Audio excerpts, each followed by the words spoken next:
एकनाथ शिंदे के भाई हैं, उनका रिसोर्ट था और वहां से ही खाना जाता था और ड्रग्स फैक्ट्री का पूरा इल्जाम लगाना, इसको लेके मुख्यमंत्री ने कहा कि इस तरह से मुख्यमंत्री बचाव में आए एकनाथ शिंदे के।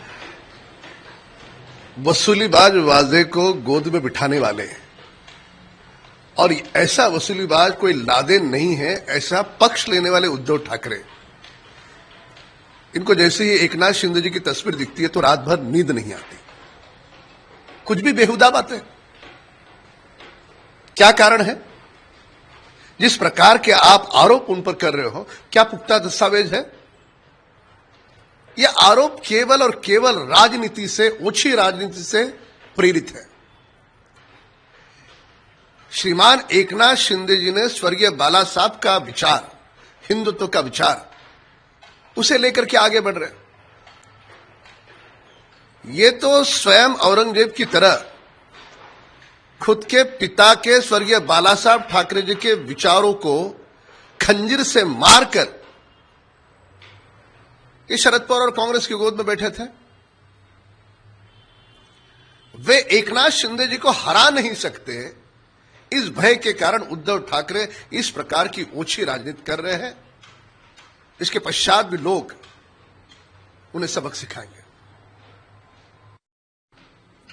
माणिकराव कोकाटे को बेल तो मिल गई है 1 लाख के मुचलके पे हाईकोर्ट से, लेकिन जो फैसला है वो विधिमंडल के ऊपर छोड़ा है कोर्ट ने कि किस तरह से ऑर्डर आने के बाद।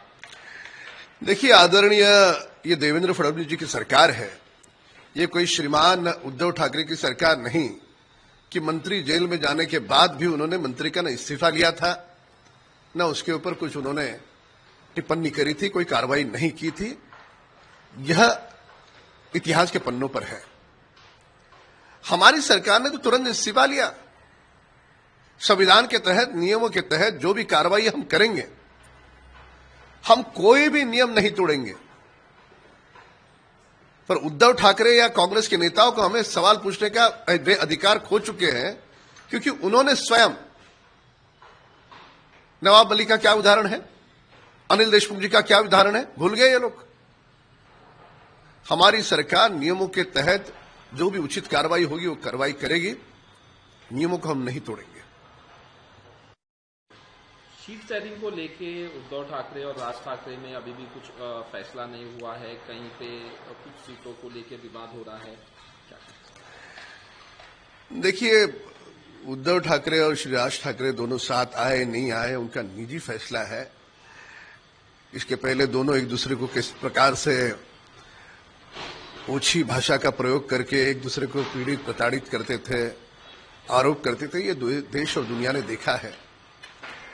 राज ठाकरे जी ने कई बार कहा कि बीएमसी को लूटने वाला सही माफिया कोई होगा तो उद्धव ठाकरे है, ऐसे उनके भाषणों में कई बार कहा है।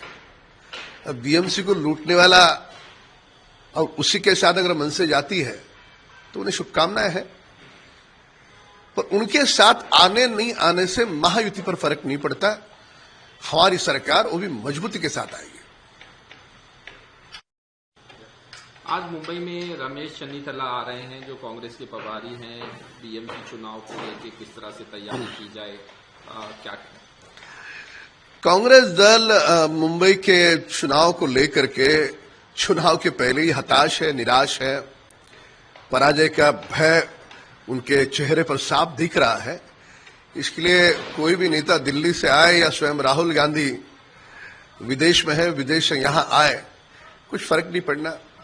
कांग्रेस को न अब उद्धव ठाकरे पूछ रहे हैं, न शरद पवार जी कोई घास डाल रहे हैं।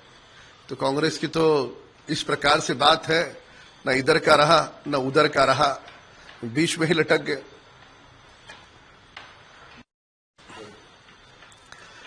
वसुलीबाज वाजे हा काही लादेन नाही असं म्हणून त्याला स्वतःच्या मांडीवर बसवणारे श्रीमान उद्धव ठाकरेजी, त्यांना खरं तर रात्री झोप लागत नाही। त्यांना माननीय एकनाथ शिंदे साहेबांचा चेहरा दिसला की त्यांच्या पोटातली मळमळ वाढते। वस्तुस्थिती काय हो,